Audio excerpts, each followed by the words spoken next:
Well, the RO is done. It worked. Let's see. We also found another problem.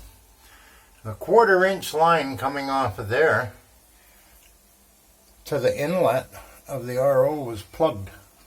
Now it's an 8-year-old line, but I guess the particles build up in there. Anyway, we were only getting a dribble of water coming in. Luckily we had this other piece of hose here. It's a little too long, but I'll trim things up after. I've got another 5 meters of hose coming. But the other thing too, the tanks were out of air, so we pumped air in from my trusty little 3 horsepower compressor. Put air in like following directions on the internet. 8 to 10 pounds if the tanks are empty. When we first hooked it up, both tanks were full, so I put 30 pounds air in. Hooked this all up. We also didn't have this in-feed line tight enough because now it's getting just about 60 psi. It blew off, so my wife had to clean up.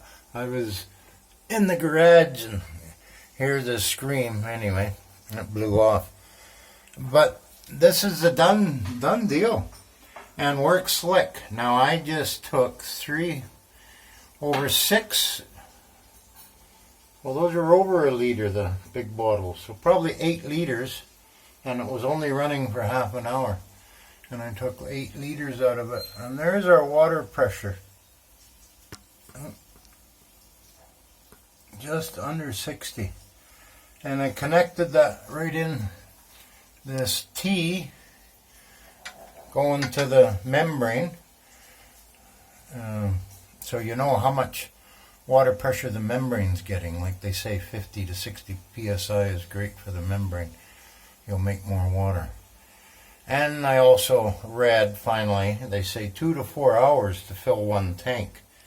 So realistically, this should take 8 hours, I guess, to fill both these tanks. But all our water bottles are full, so we don't need any water for the rest of the day. It's 3:30 in the afternoon.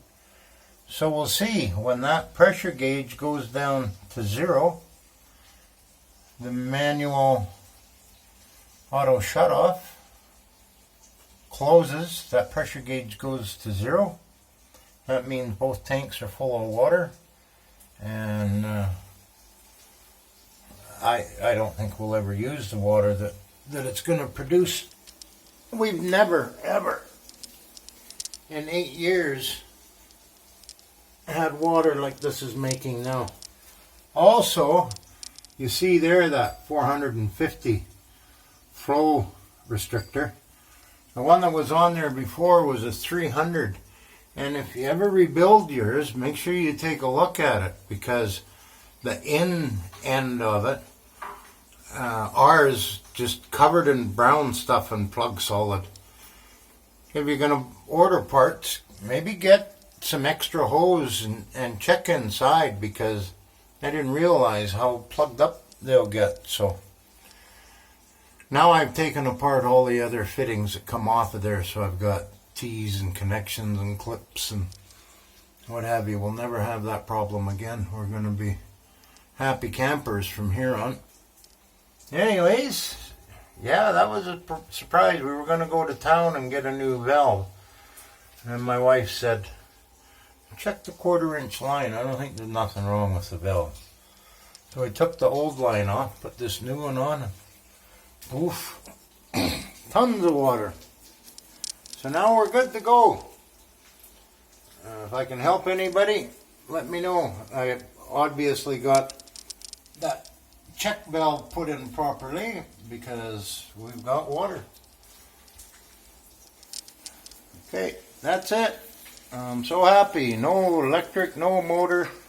I have electrical connections coming. I've got 4 electric high pressure switches. If we find we need more water, now the whole family is going to be living next door and here. If we need it, it's 10 minutes now to clip in the high pressure switch.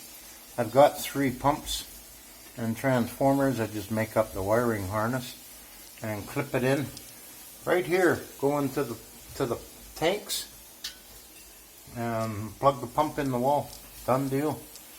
And we'll get double the water twice as fast. But I don't think we'll need that. Anyway, that's it for me. Take care. Bye-bye.